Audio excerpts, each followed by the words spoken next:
بسم اللہ الرحمن الرحیم۔ ایک مسلم لڑکے کی عیسائی لڑکی سے محبت۔ ایک نوجوان پاکستان کا امریکہ چلا گیا اور وہاں جا کر وہ وہی کی زندگی میں گم ہو گیا۔ اس کے دفتر میں ایک عیسائی لڑکی تھی، اس کے ساتھ اس کے تعلقات بن گئے اور اس نے فیصلہ کر لیا کہ میں نے اس لڑکی کے ساتھ شادی کرنی ہے۔ لڑکی نے جواب دیا، میں اپنے ماں باپ سے مشورہ کروں گی۔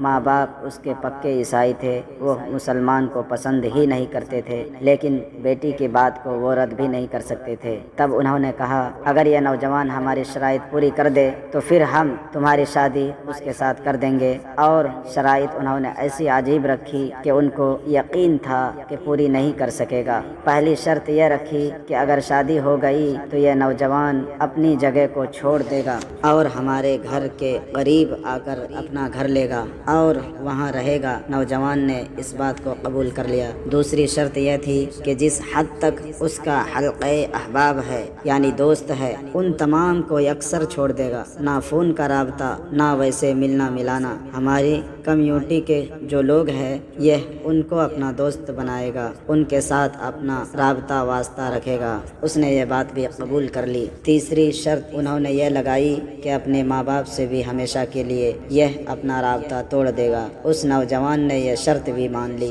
چوتھی شرط انہوں نے یہ رکھی کہ یہ اپنے ملک کبھی واپس نہیں جائے گا، یہاں رہے گا۔ اس نے یہ شرط بھی مان لی۔ پانچویں شرط عجیب ترین کہ ہم سنڈے کو اپنے گرجا میں جاتے ہیں تو یہ ہمارے ساتھ سنڈے کو گرجا میں بھی جایا کرے گا۔ اس نے یہ شرط بھی مان لی۔ اس لڑکی کی محبت میں ایسا اندھا ہوا کہ اس نے سب کچھ چھوڑ دیا۔ چنانچہ جہاں یہ رہتا تھا پتہ چلا یہ ایک دن وہاں سے غائب ہو گیا۔ نہ دفتر والوں کو پتہ، نہ دوستوں کو پتہ۔ 1 ماہ 2 ماہ بڑا اس کو تلاش کیا گیا مگر پتہ ہی نہیں کہ کہاں گیا۔ اور وہ ملک بھی اتنا بڑا ہے کہ کوئی گم ہونا چاہے تو وہ بڑے آرام سے گم ہو سکتا ہے۔ لوگ 1 سال تک تو اس کو یاد کرتے رہے، بالآخر ان کی میموری سے بھی اس کی باتیں نکلنے لگ گئی۔ کوئی 3 سال کے قریب عرصہ اس طرح گزر گیا۔ پھر ایک دن امام صاحب مسجد میں آئے فجر کی نماز کے لیے تو انہوں نے دیکھا کہ یہ نوجوان آیا اور وضو کرنے لگا۔ وہ بڑے حیران ہوئے،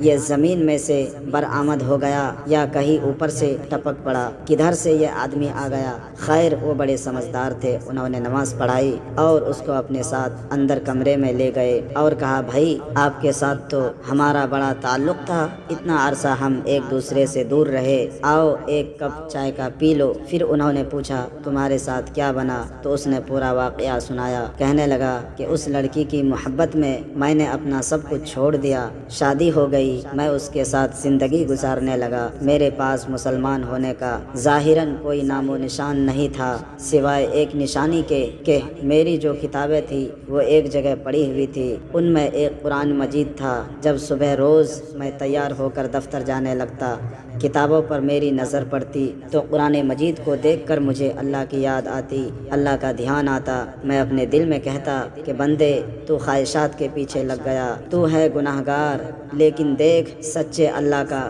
یہ سچا کلام تیرے گھر میں موجود ہے۔ بس اتنا سا تصور میری زندگی میں تھا۔ روز آتے جاتے اس پر میری نظر پڑتی اور یہ خیال میرے دل میں سے گزرتا، اتنے کمزور تعلق نے بھی اس بچے کا ایمان بچا لیا۔ آگے کیا ہوا؟ کہتا ہے کہ میں ایک دن آیا تو دیکھا کہ وہ کتاب وہاں موجود نہیں تھی۔ کہتا ہے میں نے بیوی سے کہا کہ ایک کتاب یہاں تھی، وہ کدھر ہے؟ اس نے کہا، جناب میں نے آج گھر کی صفائی کی، جس کتاب کو نہ میں پڑھتی ہوں نہ آپ پڑھتے ہیں، میں نے وہ ٹریش کین میں ڈال کر کوڑے کرکٹ کے ڈھیر میں پھینک دی۔ کہتا ہے جیسے ہی میں نے سنا میں اسی وقت اٹھا اور میں اس طرف گیا جہاں اس نے کتابیں پھینکی تھی۔ باہر جا کر میں نے قرآن مجید کو ڈھونڈا، اس کو چوما، آنکھوں سے لگایا، سینے سے لگایا۔ وہ کھڑکی میں سے مجھے دیکھ رہی تھی کہ یہ کیا کر رہا ہے۔ جب واپس گھر آیا تو وہ کہتی ہے کہ یہ کیا پاگلوں والی حرکتیں کر رہے ہو؟ میں نے کہا یہ میرے اللہ کا قرآن ہے اور یہ میرے گھر میں ہمیشہ رہے گا۔ اس نے کہا اچھا ابھی تمہارے اندر وہ جراثیم موجود ہے۔ اس لڑکی نے اپنا بریف کیس اٹھایا اور اپنے والدین کو حالات بتانے چلی گئی اور میں نے بھی جوتا پہنا اور مسجد میں اپنے رب کو منانے کے لیے آ گیا۔ قرآن مجید کے ساتھ اس کا اتنا کمزور سا تعلق تھا، محبت کا یہ تعلق بھی بھی اس بندے کے لیے ایمان کے بچنے کا سبب بن گیا۔ ویڈیو اچھی لگی تو ویڈیو کو لائک اینڈ سبسکرائب کریں۔